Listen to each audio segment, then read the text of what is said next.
তুলসী, বন তুলসী। তুলসী সম্পর্কে আমরা জানি অত্যন্ত প্রয়োজনীয় এবং গুরুত্বপূর্ণ একটা ভেষজ তুলসী, কিন্তু এটা সাধারণ তুলসী নয়। তুলসী অনেক রকম হয়, তার মধ্যে শ্বেত তুলসী, কৃষ্ণ তুলসী, বন তুলসী বা বাবুই তুলসী, আর এক ধরনের তুলসী হয় যেটাকে রাম তুলসী বলা হয়। তার মধ্যে এই বাবুই তুলসীটা সাধারণত বনে জঙ্গলে হয়।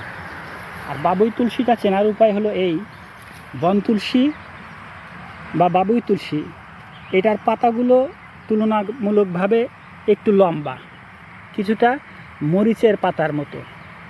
আর অন্যান্য যে তুলসীগুলো সাধারণত বাড়িতে রোপণ করা হয়, যে তুলসীগুলোকে কৃষ্ণ তুলসী বলে বা শ্বেত তুলসী বলে, এই সমস্ত তুলসীগুলোর পাতাগুলো এই তুলসীর চেয়ে, অর্থাৎ হলো এই বাবুই তুলসী বা বন তুলসীর চেয়ে তুলনামূলকভাবে পাতাগুলো একটু প্রশস্ত হয় এবং একটু বড় হয়।